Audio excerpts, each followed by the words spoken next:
District of New York, Daniel Goldman. He served as lead counsel for the first impeachment of Donald Trump. A lot of big talk there, Daniel, from Steve. And again, here's a guy who's always wanted to destroy this state, bragged about it, bragged about being a Leninist. And here we are. Yesterday, he's yelling about the misdemeanor from hell. Actually, I'm not so sure Merrick Garland or anybody at Justice are quaking in their boots. No, they're not. But I think it goes to a much larger point, which is it's one thing for someone like Steve Bannon to be on the fringes as he was for so long. It's another thing for him to be right at the center of the Republican Party right now, and that's where he is. And that's what's so scary, is that when he starts preaching about bringing down the state, you could think it's just the ravings of a lunatic.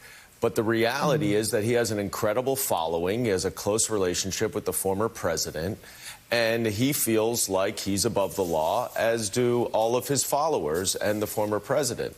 And the fact of the matter is that the only way to save our state, so to speak, is to fight for the rule of law and to fight for our democratic values.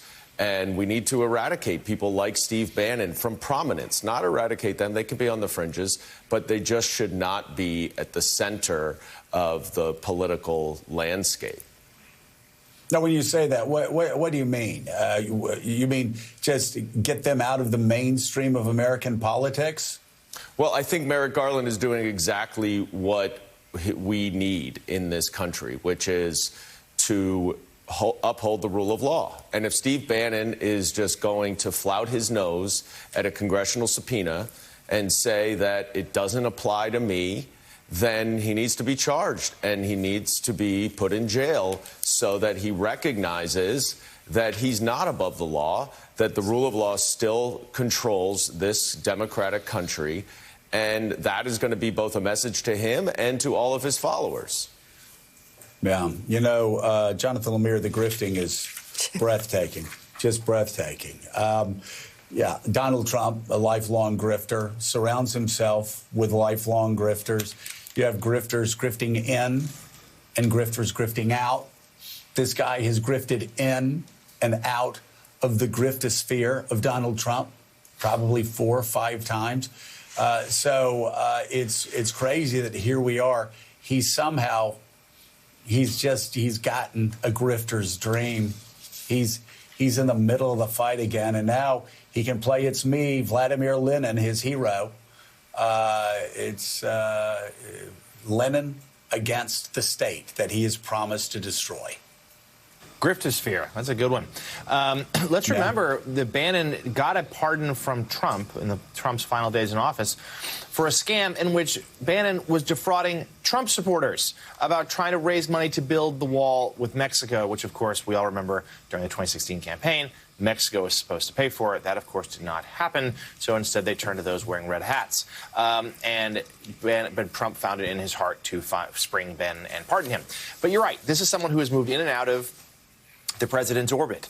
He was the head of Breitbart, of course, for a long time.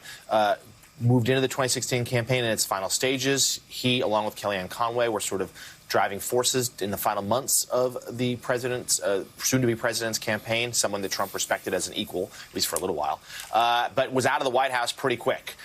He started the destruction of the administrative state, as he likes to put it, called the media the enemy of the state, as he also likes to put it, but was out of a job by August, and then out of Trump's good graces entirely, as he was the primary source on one of Michael Wolff's books that did not portray the Trump family very kindly. But he has, with his podcast and media, would-be media empire, has worked his way back into Trump's good graces and one of his most ardent defenders after Election Day. So certainly he has told people around him that he's eager to play MAGA martyr, a role that some of the others in Trump's orbit may not be able or willing to do. Bannon is very wealthy. In fact, even has some residuals from Seinfeld, if you can believe it. And he's willing to do this and make himself the center of this, and indeed almost asked for it. But I think it remains to be seen whether others in Trump orbit will do the same. They're more likely to cooperate.